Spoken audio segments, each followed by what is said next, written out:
এখানে মাশাআল্লাহ কতগুলি ডাটা উঠতে হয়ে রয়েছে মাশাআল্লাহ। গাছে দুন্দুল। আসসালামু আলাইকুম, কেমন আছেন সবাই? আমি ভালো আলহামদুলিল্লাহ। এখানে আমার ডাটা গাছ এই বস্তায় আর কি, এটা ব্যাগ বস্তা এরকম একটা কিছু। এই যে ডাটাগুলি একটু পানি দিতে দেরি হয়ে গেছে, যেন ডাটা এরকম হয়ে গেছে। তো আর মাশাআল্লাহ যে সবগুলি ডাটা এত বড় হয়ে গেছে। ঈদ করার জন্য বাড়িতে গেছিলাম, তো এইদিকে ডাটাগুলিও বড় হয়ে গেছে। আমি দেখে গেছিলাম একদম কচি কচি পাতা, কিন্তু এই ডাটা যে এত বড় হয়ে যাবে এটা চিন্তা করি নাই। এগুলি নিজের হাতে করা ডাটা, এগুলি খেতে সেই মজা হবে। বাজারের ডাটা তো ওইরকম সুন্দর হয় না। বিসমিল্লাহ, আমি এই যে উঠাই নিলাম। আমি মাশাআল্লাহ এত লম্বা হয়েছে, বস্তাটা বড় খুব, মাটি আছে বলে। আর চিন্তা করলাম যে কয়েকটা ডাটা ফেলে দেই, দেখি কেমন হয়। তো এই যে কতটা লম্বা হয়েছে মাশাআল্লাহ। আমি চাইতেছিলাম যে কয়েকটা বেছে বেছে তরকারি খাওয়ার জন্য। এই ড্রামে আমার চাল কুমড়া গাছ ডাটা ধরে আছে কয়েকটা, এই যে একটা দুইটা। আবার এটা লাল শাক একটা এত বড় হয়ে গেছে মাশাআল্লাহ। এই ড্রামে ওই রকম ধরে রয়েছে ডাটা। তো এই ডাটাগুলি যে একটু ফুল হয়ে গেছে, এই ডাটাগুলিও উঠে নিব, এখানে বড় হয়ে গেছে।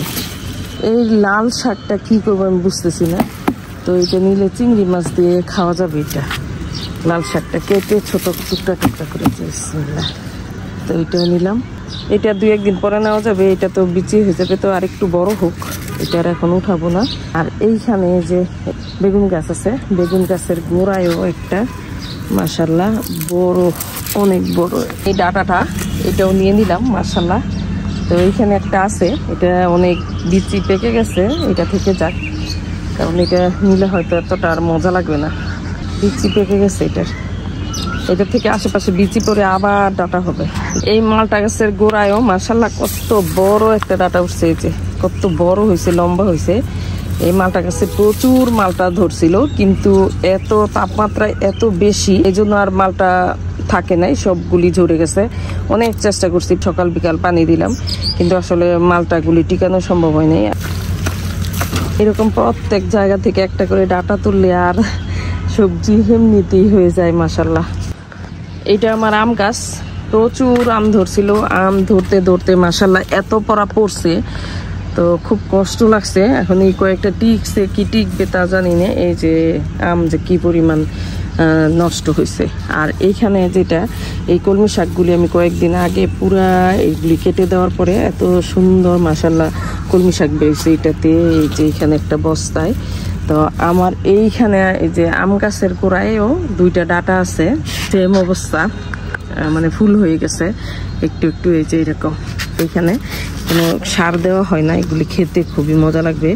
আমি এই যে এখানে পানি দিয়ে দিছি, কারণ এত তাপমাত্রা এত বেশি, মানে দিনে 2 বেলা পানি দিতে হয়, না হলে গাছ থাকে না। একটু যদি মানে আল্লাহর রহমতে বৃষ্টি অনেক বেশি লাগে না, একদিন হইলেই দেখা যাবে যে গাছের চেহারাই অন্যরকম হয়ে গেছে, চেঞ্জ হয়ে যাবে। তো আসলে ওই বৃষ্টির অপেক্ষায় আছি। এই যে এখানে একটা ডাটা ছিল, এটার এইখানে পুঁতে দিই, আবার হোক। গাছগুলো উঠে গাছে দুন্দুল এইরকম আসলে অনেক দুন্দুল ধরতেছে, কিন্তু এই যে তাপমাত্রার জন্য কিছু টিকতেছে, কিছু নষ্ট হয়ে যাইতেছে। এই যে এরকম মাছি পোকায় খুবই নষ্ট করতেছে। যদি বৃষ্টি হয় তাহলে ধুন্দুল আর নষ্ট হবে না, আর চাল কুমড়াও অনেক টিকে যায়। বৃষ্টি না হইলে এগুলি টিকানো খুবই মুশকিল। বিসমিল্লাহ, ধুন্দুলটা মোটামুটি ভালো বড় হয়েছে মাশাআল্লাহ, একদম মাশাআল্লাহ। এখানে একটা ধুন্দুল 2-1 দিন আগে দেখে গেছে যে এটা একদম কচি, 1-2 দিন পরে আবার এরকম বড় হয়ে গেছে মাশাআল্লাহ। আমি একটু খেয়াল করি নাই, মাশাআল্লাহ মাশাআল্লাহ আলহামদুলিল্লাহ। আমি মানে বরবটি যে হয়ে রয়েছে এখানে বুঝতে পারি নাই, আমি মনে করছি গাছটা একটু কোঁকড়ানো, ঈদের রোজায় আসলে গাছ নষ্ট হয়ে গেছিল। তো এখন দেখে তো মানে এত খুশি লাগতেছে মাশাআল্লাহ আলহামদুলিল্লাহ, বিসমিল্লাহ, মানে খুবই খুশি লাগতেছে আমার। এত বড় বড় মাশাআল্লাহ। এটা একটু কচি। এটা আমার উস্তা গাছ, তো উস্তা গাছ তো মাশাআল্লাহ ঠিক আছে সবই। এখানে উস্তার করা ধরতেছে অনেকগুলি মাশাআল্লাহ। তো উস্তাও ধরতেছে, উস্তাও হয়েছে, বড় বড় হয়েছে মাশাআল্লাহ কয়েকটা। উস্তা গাছে এখন এসে পানি দিছি, কারণ উস্তাগুলি একটু নরম নরম হয়ে গেছে। এত রোদ্রের তাপ আসলে মানুষ টিকাই মুশকিল। তো এই তো এখানে কত বড় একটা উস্তা হয়ে রয়েছে মাশাআল্লাহ। এই ডাটাগুলির গোড়া এখান থেকে কেটে দিব। তো মাশাআল্লাহ যথেষ্ট পরিমাণ লম্বা হয়েছে, আর এগুলি তো বাসায় নেওয়া যাবে না গোড়া না কেটে। তো এগুলি আমি আসলে এটা দিয়ে না, আমার কাটার দিয়ে কাটতে হবে। এগুলি মাশাআল্লাহ মোটা মোটা ডাটা হয়েছে। বিসমিল্লাহ। আজকে ছাদ বাগান থেকে মাশাআল্লাহ এই কয়েকটা ডাটা আর 3টা বরবটি আর ধুন্দুল, এই যে এরকম। তো এত রোদ্রের মধ্যেও যে এত সুন্দর মাশাআল্লাহ মানে সবজি হয়েছে, এটা আল্লাহর অশেষ রহমত। এত তাপমাত্রায় মানে গাছ টিকানো খুবই মুশকিল। এখানে মাশাআল্লাহ কতগুলি ডাটা আসলে অনেক বেশি নিয়ে নিছি, আর একটু কম নিতে পারতাম, কিন্তু আরও আছে। এই জন্য মানে একবার যেন রান্না করতে পারি, একবার রান্না করলেও প্রচুর হয়ে গেছে মোটা মোটা ডাটা। গরমের সবজি লাগানোর পারফেক্ট টাইম হয়েছে এপ্রিল মাস। এপ্রিল মাসে সবজি লাগাইলে আসলে তার ফলন ভালো হবে। বৃষ্টি থাকে কম চৈত্র মাসে। আসলে সিজন ছাড়া সবজি লাগানো কখনোই মানে ভালো না, এটার ফলাফলও ভালো হয় না। হয়তো পরিশ্রম করা যায় কিন্তু ফলন খুব বেশি ভালো হয় না। তো যারা হয়তো অনেক ভালো পারেন, কি গ্রামে পানি দেওয়া সহজ হয়, কিন্তু ছাদের জন্য খুবই কঠিন।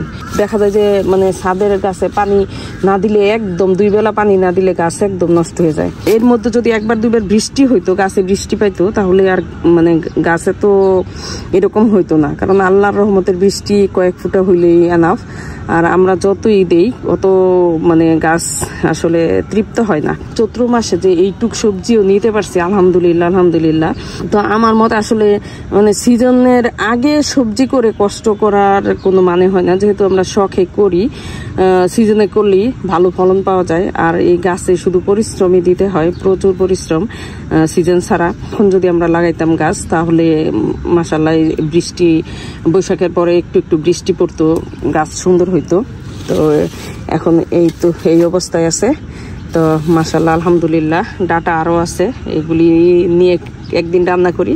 আসলে বেশি উঠাই ফেলছি প্রত্যেকটা, মানে আম গাছের গোড়ায়, তার বেগুন গাছের গোড়ায়, মালটা গাছের গোড়ায়, এগুলি বেশি হেলদি হয়েছে। তো আলহামদুলিল্লাহ। তো আজকে ছাদ বাগান থেকে এই সবজিগুলি উঠাইলাম মাশাআল্লাহ। আমার ছাদ বাগানের ভিডিও যদি আপনাদের ভালো লাগে তো আমার পেজটা লাইক ফলো শেয়ার করবেন। সবাই ভালো থাকেন, সুস্থ থাকেন। আল্লাহ হাফেজ।